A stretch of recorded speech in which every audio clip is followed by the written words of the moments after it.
Hello guys, welcome back to my channel and new video guys. ಇವತ್ತು ನಾವು ಎಲ್ಲೋ ಕೆಫೆಗೆ ಹೋಗಿದ್ವಿ. ಕೆಫೆಗೆ ಏನ್ಗೆ ಹೋಗಿದ್ವಿ ಅಂದರೆ RCB ಮ್ಯಾಚ್ ಇತ್ತಲ್ಲ, ಸೊ ಸ್ಕ್ರೀನಿಂಗಲ್ಲಿ ನೋಡೋಣ ಅಂದ್ಬಿಟ್ಟು ಕೆಫೆಗೆ ಬಂದಿದ್ವಿ.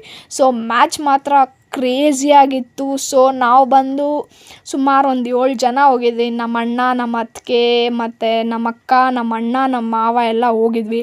ಸೊ ನಾವೆಲ್ಲ ಫುಲ್ ಕ್ರೇಜಿಯಾಗಿ ಮ್ಯಾಚ್ ನೋಡ್ಕೊಂಡು ಚಿಲ್ ಮಾಡ್ಕೊಂಡು ಹಾಗೆ ತಿಂತಾಯಿದ್ವಿ. ಸೊ ಚಿಕನ್ ಸಾಕಾಗಿತ್ತು ಗಾಯ್ಸ್. ಚಿಕನ್ ತಿನ್ಕೊಂಡು ನಾನು ಮ್ಯಾಚ್ ನೋಡ್ತಿದ್ದೆ. ಸೊ ಗಾಯ್ಸ್, ಫೈನಲಿ ನಮ್ಮ ಪಟ್ಟಿದಾರ್ 100 ಮಾಡ್ಕೋಬೇಕು ಅಂತಿದ್ದ, ಆದರೆ ಓವರ್ ಆಗೋಯ್ತು. ಆದ್ರೂ 93 ಹಾಕ್ಕೊಂಡು ಮತ್ತು ನಮ್ಮ ನೆಕ್ಸ್ಟ್ ಅವ್ರಿಗೆ 255 ಟಾರ್ಗೆಟ್ ಕೊಟ್ಟರು ಗೆಲ್ಲೋದಕ್ಕೆ. ಸೊ ನಾವು ಅದನ್ನೇ ಪರವಾಗಿಲ್ಲ ಹೊಡಿತಾರ ಇಲ್ಲ ಅಂದ್ಕೊಂಡಿದ್ವಿ ಸ್ಟಾರ್ಟಿಂಗಾಗ ನೋಡಿದವರು. ಆದರೂ ಸಖತ್ತಾಗಿ ಆಡ್ತಿದ್ವು ಗೈಸ್. ಫೈನಲಿ ಮ್ಯಾಚ್ ಮಾತ್ರ ಕ್ರೇಜಿಯಾಗಿತ್ತು. ಆಲ್ರೆಡಿ 6 ವಿಕೆಟ್ ಆಗೋಗಿತ್ತು. ಸೊ ಮನೆಯಿಂದ ಫೋನ್ ಮೇಲೆ ಫೋನ್ ಬೇರೆ ಮಾಡ್ತಿದ್ರು. ಸರಿ ಬಿಡು, ಹೆಂಗಿದ್ರು ನಮ್ಮ RCBನೇ ಗೆಲ್ಲೋದು ಗುರು ಅಂದ್ಕೊಂಡು ಮನೆ ಕಡೆ ಹೋಗೋಣ ಅಂದ್ಬಿಟ್ಟು ಹೊಲ್ಟ್ರಿ ಗಾಯ್ಸ್.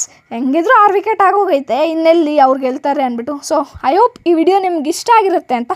ಇಷ್ಟ ಆಗಿದ್ರೆ ಲೈಕ್ ಮಾಡಿ, ಶೇರ್ ಮಾಡಿ, ಕಮೆಂಟ್ ಮಾಡಿ. See you in the next vlog guys. Thank you for watching. Bye guys.